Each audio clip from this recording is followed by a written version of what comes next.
Hello everyone, welcome back to my channel statistics by Poonam. तो आज हम करने वाले हैं कंटिन्यूस रैंडम वेरिएबल्स। जैसे अब पता है, हमने पिछली वीडियो में हमने डिस्क्रीट रैंडम वेरिएबल किया था।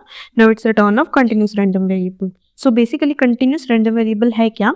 That a continuous random variable is one which takes a infinite number of possible values. ठीक है, कंटिन्यूस क्या है? वो कितने भी नंबर्स ऑफ इनफाइनाइट वैल्यूज ले सकता है। फॉर एग्जाम्पल मैं स्टार्ट कर रही हूँ 2 से, और मैं आप बोल रही हूँ कि कोई भी मैंने वेरिएबल ले लिया x, मतलब उसकी वैल्यू कहाँ तक जा सकती है? फॉर एग्जाम्पल मैंने ले ली 100।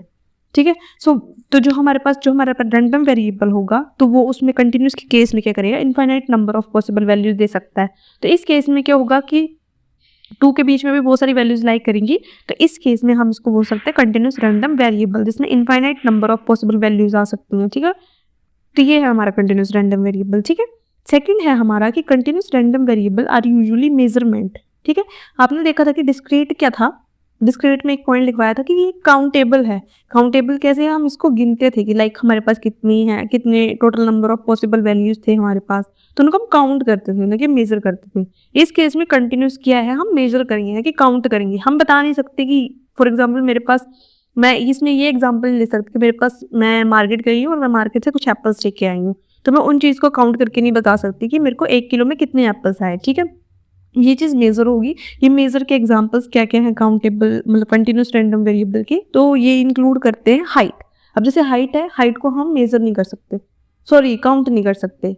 ठीक है, काउंट नहीं कर सकते, हम सिर्फ मेजर कर सकते हैं कि हाँ 52 पॉइंट लाइक 5 फुट 2 इंच हो सकती है, 5 फुट 3 इंच हो सकती है, तो हम उसको मेजर कर सकते हैं। ठीक है, सेकंड इज वेट। वेट को भी हम काउंट नहीं कर सकते, वेट को भी क्या कर सकते हैं? हम मेजर कर सकते हैं। ठीक है, उसको मेजर कर सकते हैं कि वेट किसका है, किसी का 74.8 है, किसी का 32.5 है, लाइक बिलो एवरेज। ठीक है, सो ये है the amount of sugar in orange. ये भी हम मेजर कर सकते हैं, काउंट नहीं कर सकते। हम मेजर कर सकते हैं कि ऑरेंज में 100 ग्राम चीनी है या 10 ग्राम चीनी है। That's the examples of continuous random variable.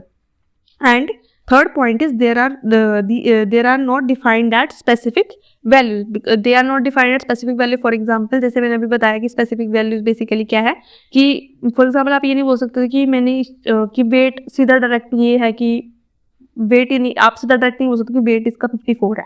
May be उसका वेट लाइक कर रहा है, ठीक है, कि 54 से 56 के बीच में। ठीक है, फॉर एग्जाम्पल आपने क्लास के एग्जाम्पल लिया, अपनी क्लास में 50 बच्चे हैं, तो आप ये नहीं बोल सकते ना कि सिर्फ क्लास में बच्चों का सारों का ही जो वेट है वो 54 ही है या 56 ही है। आप उसको बोल सकते हो कि हमारी क्लास में जो बच्चों का वेट वेरी कर रहा है वो 54 से लेकर 64 तक वेरी कर रहा है। फॉर एग्जाम्पल मतलब बच्चे लड़कियां हैं, सो 54 से 64 तक का है। तो ये हम बता सकते हैं कि बीच में हम एग्जैक्ट वैल्यू नहीं दे सकते, हम सिर्फ एक मेजर कर सकते हैं, वो लगा सकते हैं। ठीक है, हाँ, और दूसरी बात, कंटिन्यूस रैंडम वेरिएबल जो है वो रेंजेस में काम करता है। रेंज मैंने आपको पहले बताई थी। रेंज क्या होती है? जिसमें आपको लोअर वैल्यू दी जाती है, जिसमें आपको हायर वैल्यू दी जाती है, जिसमें आपका रैंडम वेरिएबल बताता है कि आपकी जो वैल्यू है वो इस और इस वैल्यू के बीच में लाई करेंगी।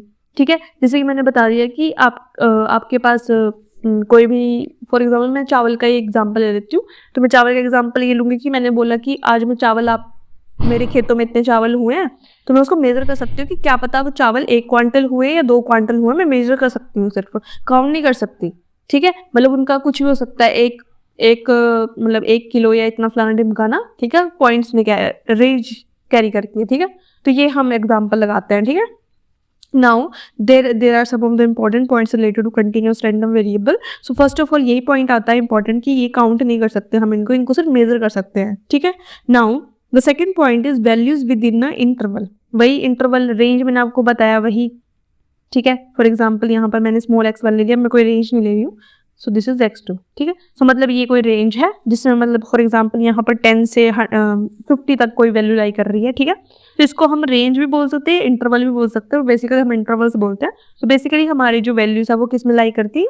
इंटरवल्स में लाई करती है। ठीक है, अब आपने एक चीज पढ़ी थी कि प्रोबेबिलिटी डिस्ट्रीब्यूशन फंक्शन, तब हम इसमें भी प्रोबेबिलिटी डिस्ट्रीब्यूशन फंक्शन पढ़ेंगे, दोनों का अलग अलग है।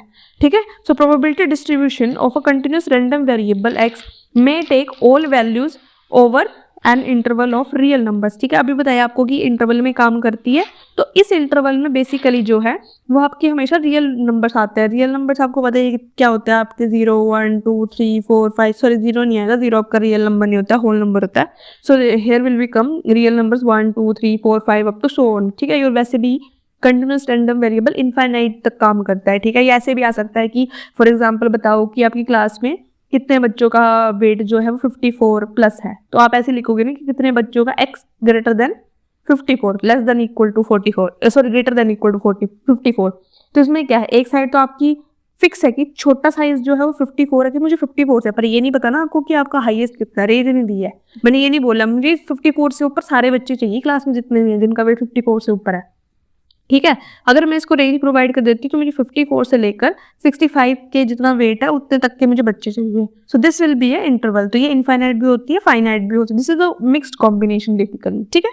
Now the probability distribution of a continuous random variable may take all values over a interval of real number. ये समझ आ गया आपको। और ये चीज जो हम करते हैं जब हम इंटरवल्स में काम करते हैं तो उस चीज को बेसिकली हम यूज करते हैं प्रोबेबिलिटी डेंसिटी फंक्शन, जिसको हमने पीडीएफ बोलते हैं, ठीक है। पीडीएफ भी बोल दो या प्रोबेबिलिटी डेंसिटी फंक्शन बोल दो, दोनों एक ही बात है। बट जो हम कंटिन्यूस के केस में यूज करते हैं उसको हम बोलते हैं probability density function which is PDF, and for the discrete case we are using the probability mass function which is known as PMF. So these are the two basic differences जो आपको याद रखने हैं, क्योंकि आगे हम इसी के आगे बहुत डिटेलिंग में पढ़ेंगे, तो इसको भूलना नहीं है क्योंकि आगे जाके आप कंफ्यूज ना हो जाओ, ठीक है। So I hope you like this video, and कुछ डाउट्स होते हैं कमेंट सेक्शन में पूछ लेना, सो दैट कि आपके डाउट्स आगे आने वाले वीडियोस में ताकि वो ज़्यादा बढ़े ना, आप वहीं पे ख़त्म कर दो। So thank you for the watching my video. So thank you.